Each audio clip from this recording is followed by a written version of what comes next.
Question पढ़ लो क्या कह रहा है। ये कह रहा है the larger of to supplementary angles, दो सप्लीमेंट्री एंगल्स हैं, उसमें से जो लार्जर है exceeds the smaller by 18 degree. पढ़ लिया सबने क्वेश्चन?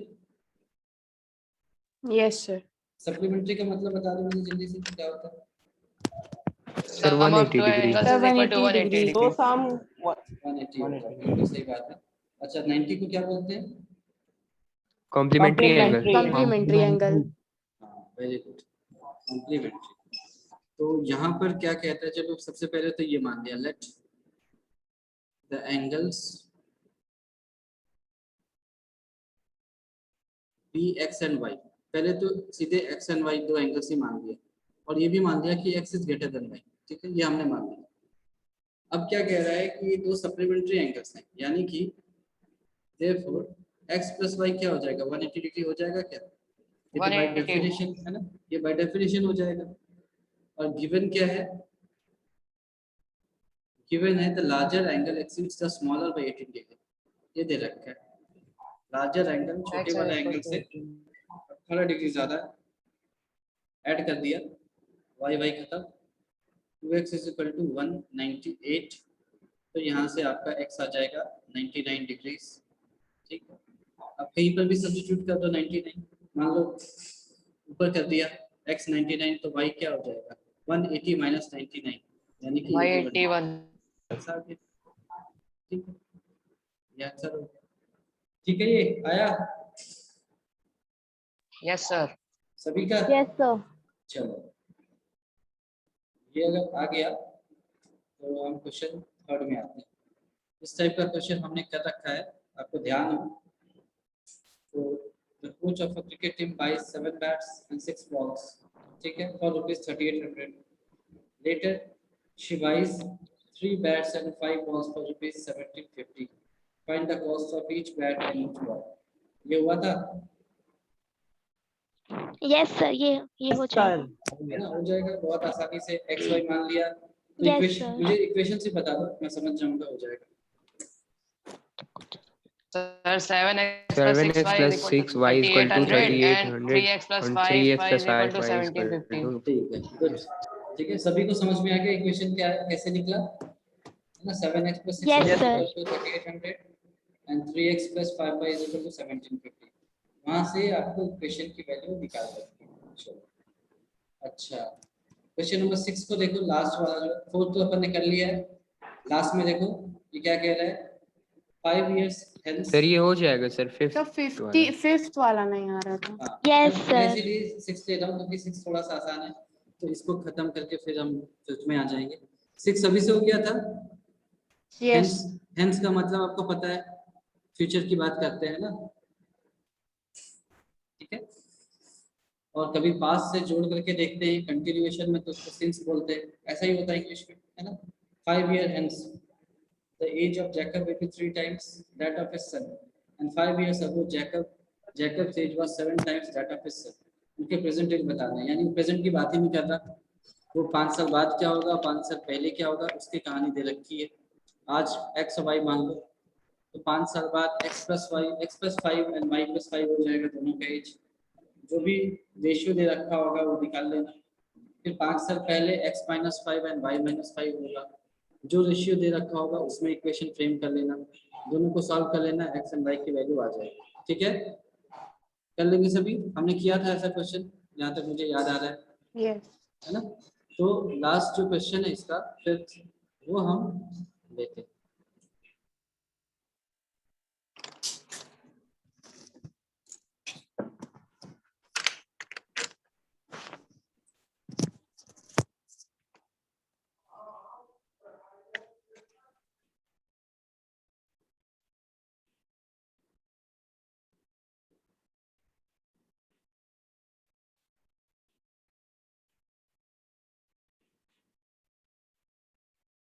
देखो क्या कह रहा है, ये कह रहा है a fraction becomes 9/12।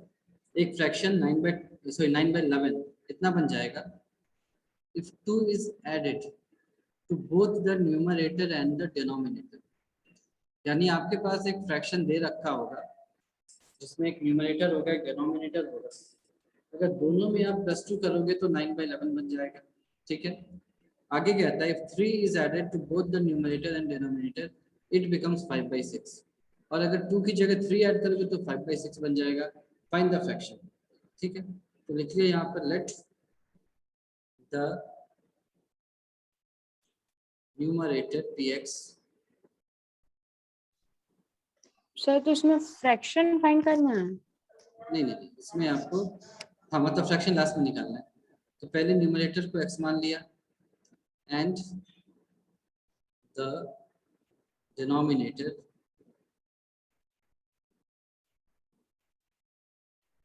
यहाँ तक ठीक है। न्यूमरेटर को x माना, डिनोमिनेटर को y माना, तो फ्रैक्शन क्या होगा बता दो। x upon y x upon y plus x plus 2 upon y नहीं plus 2. एक मिनट, मैंने जितना पूछा x वही upon बताओ y है ना। को फ्रैक्शन फ्रैक्शन x + 2 कैसे हो जाएगा, फ्रैक्शन x/y होगा, ठीक है, और कुछ भी नहीं होगा। यहाँ तक ठीक है, ठीक है ना। यहाँ तक कोई दिक्कत? ये नो सर, तो यहीं तक मेन काम था। उसके बाद तो जो नो क्वेश्चन सर। दे रखा है वो करते जाओ। नाउ अकॉर्डिंग टू क्वेश्चन,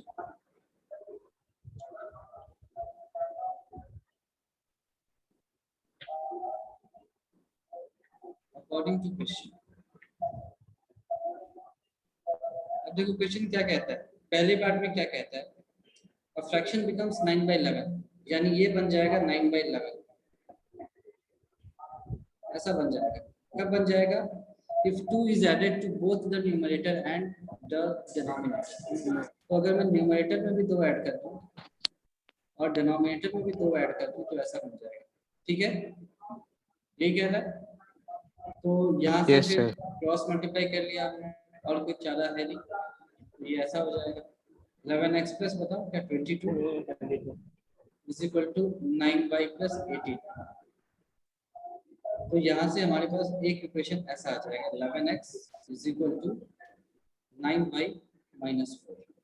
इसको हमने इक्वेशन 1 मान लिया, ठीक है। यहाँ तक क्लियर है ये? Yes Yes sir. चलो आगे पढ़ो, आगे क्या कहता है। आगे कहता है कि फ्रैक्शन 5/6 बन जाएगा कब, if 3 is added to both the numerator and the denominator। अगर मैं न्यूमरेटर और डिनोमिनेटर में अब 2 की जगह 3 ऐड करता हूँ, x + 3 y + 3 हो जाएगा, तो ये हो जाएगा 5/6। तो इसका मतलब 6x + 18 is equal to 5y + 15। तो यहाँ से मेरा 6x क्या आ जाएगा बताओ, 5y 5y - plus 3. 3 है ना, ऐसा आ रहा है क्या, है ना। तो यहाँ से x Yes, क्या sir. आ जाएगा, ऐसा कुछ आएगा 5y - 3/6 ऐसा आएगा।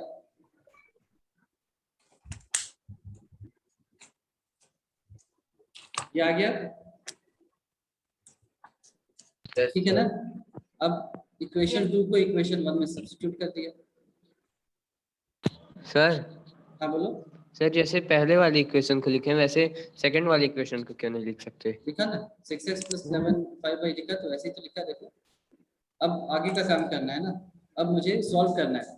तो ये मुझे तो 6 सर से या तो दोनों एक तरह कर लें, ऐसा नहीं कर सकते? अच्छा कर लेते हैं। तुम बताओ क्या करना चाहते हो, बताओ भी करके देखते हैं। बोलो तुम सर बोलो जैसे इसको फर्स्ट वाली इक्वेशन को भी तो ऐसे कर सकते हैं ना, x = 9y कर - सकते 4y थे, 11। लेकिन यहाँ पर क्या है ना, डिवाइडेड बाय 11 होता, तो डिवाइड 11 से करना मुझे थोड़ा सा मुश्किल लग रहा है कंपेयर टू डिवाइड बाय 6, इसीलिए मैंने ऐसे किया। कर सकते हो, कुछ भी कर सकते हो, है ना, ठीक है। आप चाहो तो x = 9y - 4/11 भी कर सकते हो, कोई दिक्कत नहीं है ना। मैंने यहाँ पर इसलिए भी नहीं किया था, 2 रीजन थे। पहला तो ये डिविजिबल बाय 11 होती, इसकी डिविजिबिलिटी पहली चीज। दूसरा, मैं इक्वेशन 2 तक पहुंचा नहीं था, तो मुझे पता नहीं था कि इक्वेशन 2 का फॉर्म क्या आएगा। हो सकता है इक्वेशन 2 का फॉर्म ऐसा आता है कि ये बहुत आसानी से सॉल्व हो जाता, ज़्यादा कुछ करना नहीं पड़ता, इसीलिए मैं यहाँ पर ऐसे ही छोड़ के चला गया। अगर मान लो मुझे लगता है कि यहाँ से x निकाल कर फिक्स में रखना ज़्यादा आसान है, तो मैं वापस से कर सकता था, कोई दिक्कत नहीं है ना। तो आपको इसको सब्स्टिट्यूशन से करना है, कैसे करना है ये आपकी मर्जी है ना, कोई इसमें ऐसा स्ट्रिंजेंट रूल नहीं है कि ऐसे ही करना है, ठीक है। तो मुझे ऐसा लगा तो मैंने ऐसा किया, आप ऊपर से भी कर सकते हो। तो now substitute equation 2 in equation 1। तो 11 यहाँ पर क्या है, उसको भी छोड़ दिया, 9y माइनस 4। 11x था, x की वैल्यू यहाँ लिख दी, ये क्या आ रहा है 5y माइनस 3/6, ऐसा कुछ आ रहा है। तो ये हो जाएगा 11 into 5y minus 3, this is equal to 6 into 9y minus 4। ये देखो क्या हो जाएगा, 11 इंटू 5 क्या होता है 55y minus 33 is equal to 54y minus 24। तो यहाँ से y की वैल्यू 9 आ गई, आ गई क्या? Yes, sir. देख लो सभी, देख लो 55y minus Yes, sir. 54y क्या होगा, सिर्फ y और प्लस 33 माइनस 24 9 हो जाएगा। ठीक है, यहाँ तक आ गया? यस ठीक है, अब देखो अब यहाँ पर y की वैल्यू पुट करनी है, तो मैंने इसीलिए पहले वाले इक्वेशन को नहीं किया था, क्योंकि यहाँ पर डिविजिबिलिटी बाय 11 हो जाता है, यहाँ पर डिविजिबिलिटी बाय 6 है, तो ये मुझे कंपैरेटिवली ज़्यादा आसान लगा, इसीलिए मैंने ऐसा किया था। ठीक है, तो आंसर सेम ही आता है उससे भी। हाँ, x क्या आ जाएगा आपका 5y माइनस 3/6, तो 5y माइनस 3/6, तो 9 इंटू 5 क्या हो गया 45 माइनस 3/6, यानी कि ये आपका आ गया 42/6, दैट इज इक्वल टू 7। तो यहाँ से फ्रैक्शन क्या आ जाएगा आपका, बताओ 9 फ्रैक्शन आपका आ गया 7/, 7 plus 2 upon 9 plus 2. नहीं ये है फ्रैक्शन, 2 में क्यों जा रहे हो तुम भाई, फ्रैक्शन आपका ये है x/y है ना, याद करो ऊपर में देखो, ध्यान से देखो फ्रैक्शन क्या था x/y, तो यही आपका आंसर होगा। ठीक है, ठीक है, दिख रहा? सर, अगर y की वैल्यू फर्स्ट इक्वेशन में पुट कर देंगे तो गलत हो जाएगा। नहीं नहीं नहीं नहीं नहीं, बिल्कुल गलत नहीं होगा, चलो करके देखते हैं, ऐसा सोचना भी नहीं, कहीं भी कुछ भी पुट कर सकते हो, क्यों, क्योंकि ये दोनों लाइंस हैं और एक ही लाइन की इक्वेशन है। जैसे इसमें रख दिया तुमने, तो 11x is equal to 9y minus 4, चलो वैसे भी करके देख लेते हैं ना, वैसे भी पूरा वैसे करके देख लिया, ठीक है, तुम्हारी खुशी के लिए पूरा वैसे करके देख लिया इक्वेशन। सर लेकिन आंसर थोड़ा डिफरेंट आ रहा है। नहीं नहीं ऐसे सेम ही है सर तब भी 7 ही आएगा। वो सेम ही आएगा, इसको करके देखते हैं, मुझे इक्वेशन याद दिलाते हो। 11x इज इक्वल टू क्या था पहला, 11x इज इक्वल टू क्या था 9y माइनस 4 था पहला, दूसरा क्या था बताओ 6x is equal to something था ना, is equal to 5y minus 3। 5y minus 3, ठीक है। तो अब हम क्या करेंगे, यहाँ से x निकाल 9y माइनस 4/11, ऐसे ही कह रहे थे ना, ये लिया यहाँ Yes, पर sir. लगा दिया 6 into 9y minus 4/11 is equal to 5y minus 3। तो यहाँ से आपका आ जाएगा 54y minus 24, 11 into 5 55y minus 33, तो ये 33 उधर जाएगा 54 इधर आएगा, तो y इज इक्वल टू 9 आ गया। ठीक है, इसको वापस से इसमें रख दिया, तो x क्या आ जाएगा आपका 9 इंटू 9 81 माइनस 4/11, तो 77/11 विच इज इक्वल टू 7। तो फ्रैक्शन यहाँ से भी आपका वही आ रहा है 7/11, ठीक है, यहाँ से भी सेम आ गया। ठीक है, आ गया,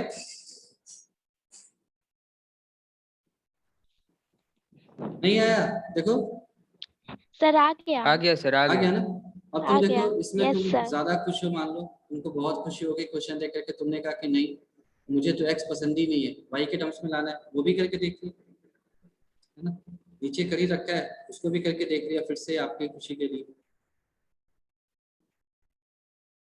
ये क्या है आपका 11x is equal to 9y minus 4, लिख दिया एक बार 11x is equal to 9y minus 4 पहला। दूसरा क्या था आपका 6x is equal to 5y minus 3, 6x is equal to 5y minus 3। जो मेहनत का काम है वो यहाँ तक पहुँचना है, उसके बाद आपकी मर्जी है। मान लो मैं इसको ऐसे लिखना चाहता हूँ कि 9y is equal to 11x plus 4, ठीक है। यहाँ से y की वैल्यू आ जाएगी 11x प्लस 4/9, इसको यहाँ पर छोड़ दिया। आगे बढ़े 6x is equal to 5 into 11x plus 4/9 minus 3, ऐसा आ गया। ये आ जाएगा मेरा 6x plus 3 is equal to 5 into 11x plus 4/9। तो ये 9 इधर जाएगा तो क्या हो जाएगा आपका 9 into 6 54x plus 27 and this will be equal to 55x plus 20। तो यहाँ से देख लो सीधे x इज इक्वल टू 7 आ गया। अब इस x को यहाँ रख दो तो y क्या आ जाएगा 7 इंटू 11 77 प्लस 4/9 81/9। तो y की वैल्यू क्या आ गई 9 आ गई। This implies fraction is equal to 7/9। तो आपकी जो मर्जी हो, जैसे खेलना चाहो वैसे खेल लो, कोई फर्क नहीं पड़ता है ना। क्योंकि आपको इसीलिए मैंने स्ट्रेट लाइंस इतने जनरल पढ़ाया था ताकि आपको ये समझ में आए कि इक्वेशन है क्या, ये लाइंस की इक्वेशन है। तो दो लाइंस जहां पर मीट करेंगी, आप x की वैल्यू पहले लो या y की वैल्यू पहले लो, तो उन्हीं दो लाइंस के इंटरसेक्शन के पॉइंट्स को बताएंगे और कुछ भी नहीं बताएंगे, ठीक है। तो कोई फर्क नहीं पड़ता आप x की वैल्यू ले लो पहले इक्वेशन से या दूसरे इक्वेशन से, या y की वैल्यू ले रहे हो पहले इक्वेशन से या दूसरे इक्वेशन से, वैल्यूज अल्टीमेटली सेम आएंगे एग्जैक्टली। ये बात समझ में आ गई अच्छे से, यस है ना। Yes sir. तो आपको जब एग्जाम हॉल में बैठना है तो ये बर्डन लेके नहीं बैठना है कि पहले x मानते हैं इसको, या और फिर पहले इक्वेशन से x निकालना है फिर y को सब्स्टिट्यूट करना है। ये सब बर्डन आपके दिमाग में नहीं रहना चाहिए, है ना। आप किसी को x मान सकते थे, आपका मन होता आप इसको y मानते, इसको x मानते, फ्रैक्शन आपका y/x होता, उससे कोई फर्क नहीं पड़ता। इसको कहाँ से उठाया 1 से 2 से, x को लिया पहले या y को लिया, इसको सॉल्व किया, उससे कोई फर्क नहीं पड़ता। सिर्फ आपको एक काम करना है कि आपको ये जो लीनियर इक्वेशन है दो वेरिएबल में, इसको फॉर्म करना, ये सिर्फ चैलेंज होता है। या आप किसी भी तरह से x y में रिलेशन फॉर्म कर दो बस, उसके बाद जैसे मर्जी वैसे सॉल्व कर लो, ठीक बात है। Yes sir. Yes sir. Sir मैं मान के चल रहा हूँ कि इसमें कोई और कॉन्सेप्चुअल डाउट नहीं होंगे आप, है ना? सब कुछ आपको आता है। No sir. Yes sir. Correct. तो अब मेरे ख्याल से इस यूनिट में मतलब इस एक्सरसाइज में, सब एक्सरसाइज में कुछ बचा नहीं। 3.3 हमने पूरा कर लिया है ना। एक्सरसाइज 3.3 पूरा हमने कर लिया है, मान के चलो। Yes sir. चलो तो अगर मान के चलते हैं तो फिर हम आगे बढ़ते हैं नेक्स्ट मेथड जो है इसका, एलिमिनेशन।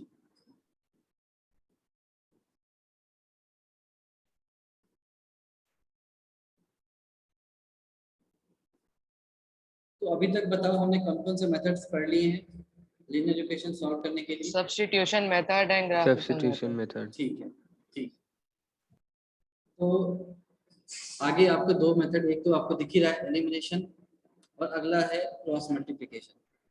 ये सारे मेथड लगभग एक जैसे ही हैं, है ना। एक को ही अलग तरीके से लिखने का तरीका होता है। तो जो स्टेप्स है वो मैं आपको बता देता हूँ यहाँ पर, आपको पता ही है पर इन जनरल हम लिख लेते हैं। स्टेप 1 क्या होता है, फ्रेम एन इक्वेशन, या एक तो नहीं लिखना चाहिए मुझे क्योंकि दो इक्वेशन सबको बनाने पड़ेंगे क्योंकि दो अननोन्स हैं। अ तो पेयर। हाँ, फ्रेम इक्वेशंस इन 2 वेरिएबल्स, है ना, ये आपका स्टेप 1 होता है। स्टेप 2 क्या हो गया आपका, फॉलोइंग एनी मेथड, जो 4 मेथड है उसमें से किसी भी मेथड को फॉलो करते हुए, following any method reduce the equation in terms of a single variable।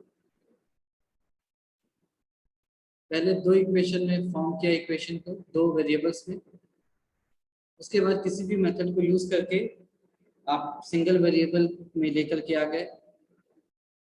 उसके बाद तो आसान, कैलकुलेट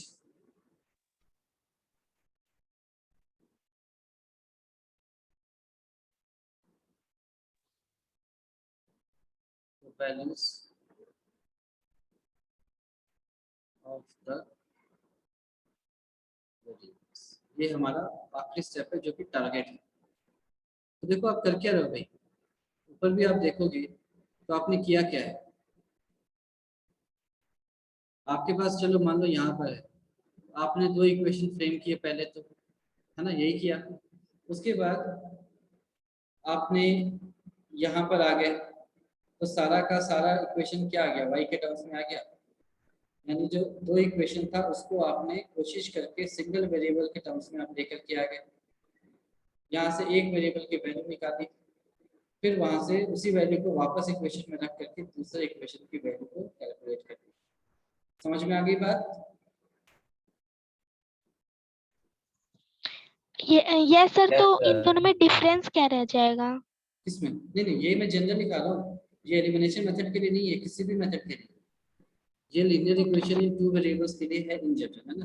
पहला इक्वेशन 2 वेरिएबल्स में फ्रेम किया, उसके बाद किसी भी मेथड को, है ना, इसीलिए एनी मेथड है, किसी भी मेथड को फॉलो करके इक्वेशन को सिंगल वेरिएबल में रिड्यूस कर दिया, उसके बाद वेरिएबल्स को सॉल्व कर लिया, कैलकुलेट कर लिया। अच्छा, तो अब आपने जैसे पूछा कि अंतर क्या है, टारगेट जब सेम है तो अंतर क्या है, तो चलो मैं एक एग्जांपल लेके देखता हूँ, दिखाता हूँ कि क्या अंतर है। जैसे मान लो कुछ भी ले लिया, क्या लोगे, ऐसा मान लो, ऐसा कुछ मान लिया, ये पहला इक्वेशन है। दूसरा मान लो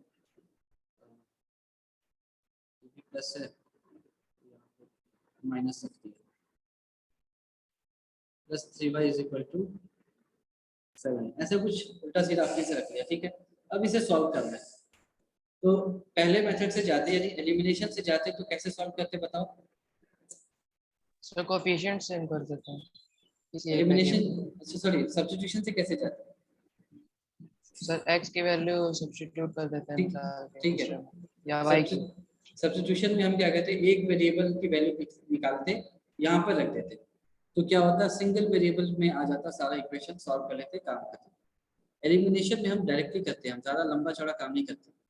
हमको एक वेरिएबल में चाहिए, तो हमने क्या देखा, यहाँ भी x है, यहाँ भी x है, यहाँ भी y है, यहाँ भी y है, और ये सब क्या है, प्लस और माइनस के टर्म्स में, है ना, ऐसा है।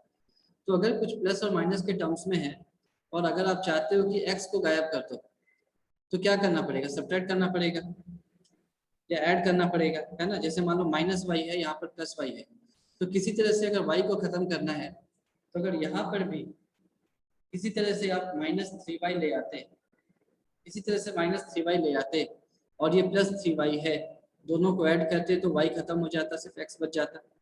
समझ में आई बात? Yes yes sir. सर। या फिर अगर किसी तरह से यहाँ पर 2x आ जाता, मान लो 2x किसी तरह से आ जाता, तो अगर इसको इससे सब्ट्रैक्ट कर देते आप, तो x के टर्म्स कैंसिल हो जाते, सब कुछ y के टर्म्स में बच जाता। ठीक है, यस सर। ऐसा एलिमिनेशन मेथड में करना है। हाँ, ये एलिमिनेशन मेथड ही है। एलिमिनेशन मेथड का मतलब क्या है कि आपको पहले स्टेप से दूसरे एलिमिनेट स्टेप कर पर आना देना। है ना, पहले स्टेप से दूसरे स्टेप में आना एक है, वेरिएबल को एलिमिनेट कर देना सर। 2 वेरिएबल से एक वेरिएबल में आना है। तो सब्स्टिट्यूशन में थोड़ा लंबा मेथड होता है, एलिमिनेशन में हम डायरेक्टली करते हैं, सोच करके कैसे कर सकते हैं। यहाँ पे डिवाइड या मल्टीप्लाई तो कर नहीं सकते क्योंकि ये एडिशन या सब्ट्रैक्शन के फॉर्म में इक्वेशन दे रखे हैं। तो एक ही तरीका बचता है कि या तो इनको ऐड कर लो या तो सब्ट्रैक्ट कर लो और एलिमिनेट कर दो। ठीक है, कैसे करोगे? x और 2x को कैसे एलिमिनेट कर सकते हैं? ऐड करोगे तो 3x हो जाएगा और अगर सब्ट्रैक्ट करोगे तो केवल -x बचेगा। एलिमिनेट तो हो नहीं रहा, तो क्या करना पड़ेगा? इसके कोएफिशिएंट को भी अगर 2 बना दिया जाए, कोफिशिएंट सेम करना है ना, 2 से मल्टीप्लाई कर 2 बना दिया जाए तब ये काम हो जाएगा हमारा। या फिर इसके कोएफिशिएंट को x बना दिया जाता तो भी हो जाता। लेकिन हमें पता है कि डिवाइड करना थोड़ा सा मुश्किल होता है क्योंकि फ्रैक्शन में आ जाएगा और हम फ्रैक्शन में ज़्यादा कंफर्टेबल नहीं होते, तो हम क्या करते हैं? मल्टीप्लाई करना प्रेफर करते हैं। ठीक है, तो देखो कैसे मल्टीप्लाई कर सकते हैं। यहाँ पर अपने पास दो ऑप्शन है, या तो प्रीवियस की तरह या तो x के टर्म्स में खेल लो या y के टर्म्स में। इसको इक्वेशन 1 माना, इसको इक्वेशन 2 माना, है ना। तो मान लो मैं लिखता हूँ मल्टीप्लाई इक्वेशन 1 बाई 2। इक्वेशन 1 को मैंने 2 से मल्टीप्लाई किया तो ये क्या बचेगा बताओ? ऐसा कुछ आएगा क्या? 2x - 2x 2y minus = 2y. 2x 2y minus = 2. 2y is equal to 2. ठीक है, चलो इसको Yes, मैंने sir. Yes, sir. इक्वेशन 3 मान लिया। अब मैं लिखता हूँ सब्ट्रैक्ट, 3 किसी को किसी से कर दो, 3 from 2. from 2. चलो ऐसा कर from लो। 2. चलो इक्वेशन 3 को 2 से कर दिया सब्ट्रैक्ट, आप कह रहे हो तो ऐसा ही कर दिया। तो जिससे फ्रॉम है वो जाहिर सी बात ऊपर में लिखेंगे, तो ये आ जाएगा आपका 2x + 3y = 7 और नीचे में आ जाएगा आपका 2x - 2y = 2। ऐसा आ जाएगा। Yes, Yes, sir. sir. Subtract करना है तो यहाँ पर आ जाएगा माइनस, ये प्लस, ये माइनस, ऐसे कर दिया, x खत्म। 5y = 5 आ जाएगा, 9. तो y = 1 आ गया। 1 आएगा. 5 1 आ गया, Yes, sir. 5 1 आ गया। x निकालना है तो x कहीं भी रख दो, यहाँ ज्यादा आसान लग रहा है तो यहाँ रख दिया। 2. X is equal to 2. x - 1 = 1, तो यहाँ से x की वैल्यू आपको 2 आ गई। ठीक, ये आंसर हो गया। दूसरा, किसी को कोई कहेगा कि मुझे तो ये ज़्यादा अच्छा नहीं लग रहा है, मैं y को हटाना पसंद करूंगा। क्यों? क्योंकि यहाँ पर -y है, यहाँ पर +y है, तो वो भी कर दिया, लिख दिया मल्टीप्लाई इक्वेशन 1/3। यहाँ पे 3 से मल्टीप्लाई करना पड़ेगा तो क्या बचेगा? 3x - 3y = 3। इसको इक्वेशन 3 मान लिया। अब देखो 2 और 3 को ऐड करने से क्या होगा? ये आपका क्या बोलते हैं, 5 y कैंसिल हो जाएगा, y कैंसिल हो जाएगा। ऐड या एडिंग इक्वेशन 2 and 3, तो ऐड किया तो क्या बचा? 2x + 3y = 7 और नीचे में आपका आ जाएगा 3x - 3y = 3। ऐड कर लो, ये खत्म। तो 5x = 10, तो x की वैल्यू आ गई आपको 2। अब y चाहिए तो वापस से पहले इक्वेशन में गए जो सबसे आसान है, तो लिख दिया x - y = क्या था? 1। x की वैल्यू रख दी 2 - y = 1, तो y की वैल्यू आ गई यहाँ। सर हाँ बोलो। सर इधर x की वैल्यू 2y है, कैसे सर? जैसे इसमें 7 और 2 दिया था तो आप माइनस कर दिए तो 1 आ गया। कहाँ पर बोल रहे हो? किस जगह पे? राइट सर साइड ये वाले जो में? इसमें? यस सर राइट साइड में बोल रहे हैं, इस वाले में ना? कहाँ पर, कौन से स्टेप में? लास्ट में।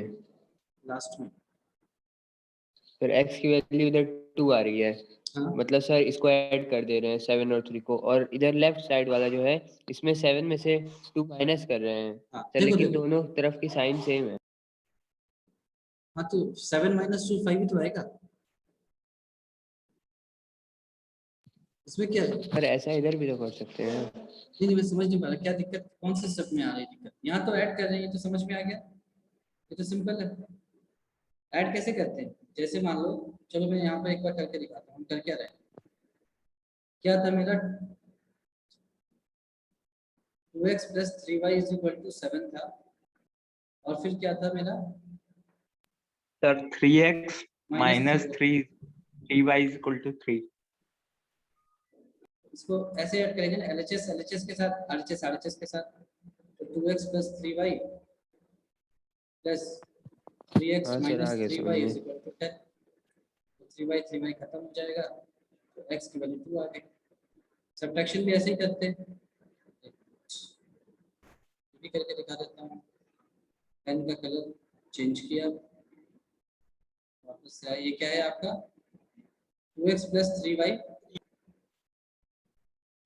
वो आपने सब्ट्रैक्ट किया किससे, 2x माइनस 2y से, ऐसे किया 7 माइनस 2, तो ये क्या हो जाएगा 2x plus 3y minus of 2x plus 2y is equal to 5। ये खत्म, तो यहाँ से y की वैल्यू 1 आ गई, है ना।